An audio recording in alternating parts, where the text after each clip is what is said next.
呢一條片咧又係一間全新嘅別墅仔，建築面積咧185方，實用咧可以做到300幾方嘅。計翻香港嘅話，3000幾尺嘅別墅，佢係一個單邊位南北通嘅別墅嚟嘅。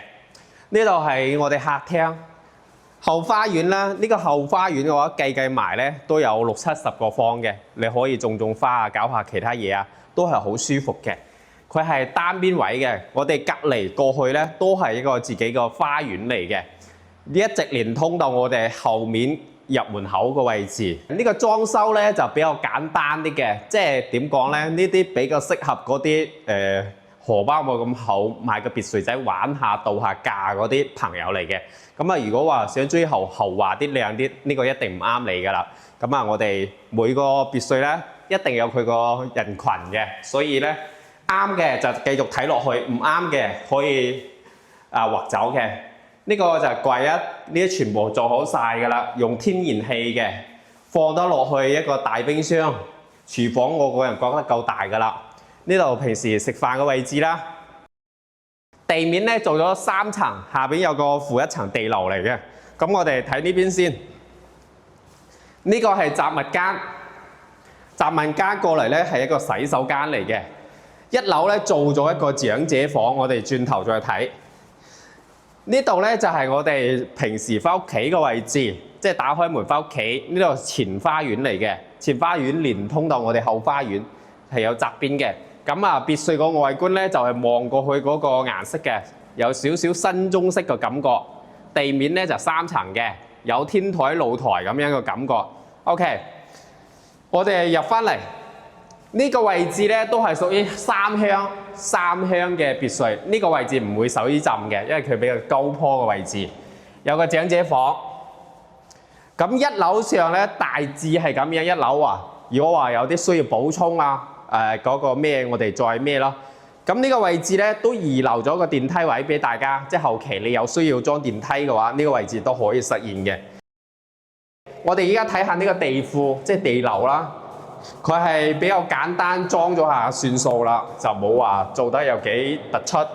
咁後期如果話你啱嘅，就自己執點樣去佈置佢。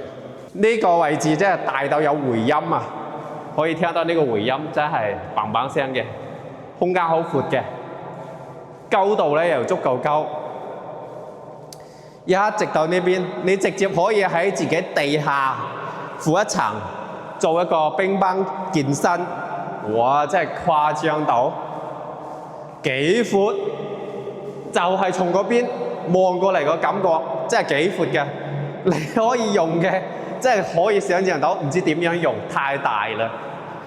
做好多娛樂設施啊，健身房啊、KTV 啊，完全夠嘅。高度咧又比較高嘅。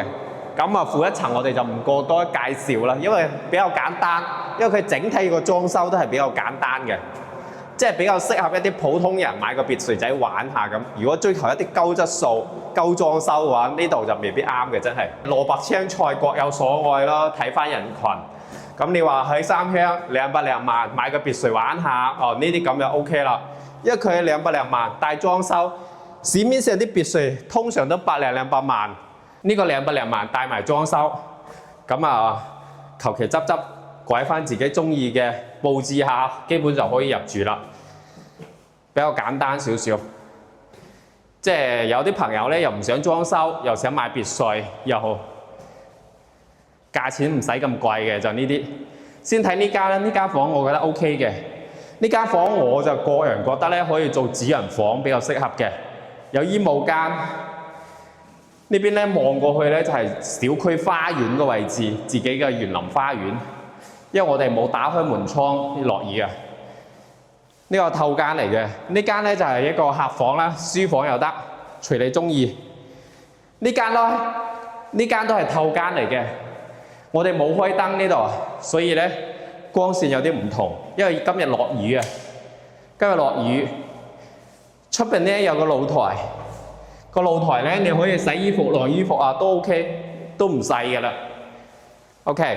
如果想話喺中山買個別墅仔，我可以參考下咯，僅參考嘅啫呢啲別墅，即係每個人咧真係有啲出入嘅。嗱，望過去咧就係我哋小區花園啦，有充電樁嘅，下邊綠色嗰啲位置咧就係自己側邊花園嚟嘅。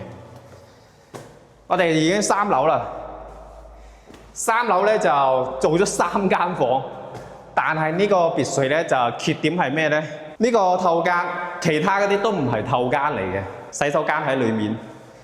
呢邊嗰2間房咧係冇洗手間嘅，相當於一間客房咁樣。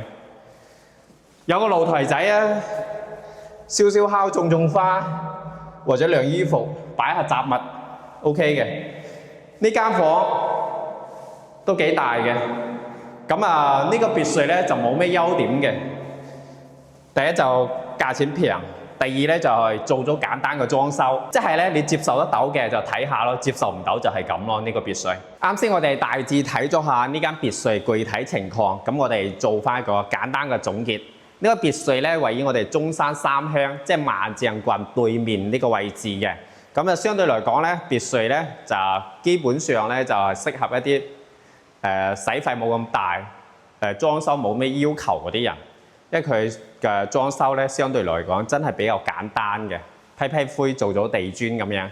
佢嘅價錢咧就都唔算貴，200零萬得㗎啦。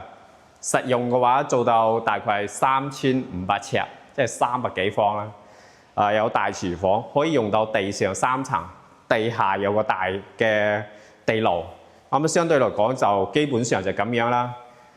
單邊位有前後花園嘅，泊車係好方便嘅，泊車比較方便。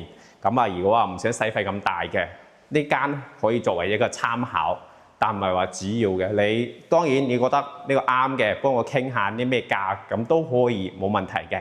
咁啊，具體嘅情況咧，可以留言或者 WhatsApp 俾我咯。可以根據你哋個興趣愛好安排一啲適合嘅別墅，呢個當睇下了解下市場咁啦。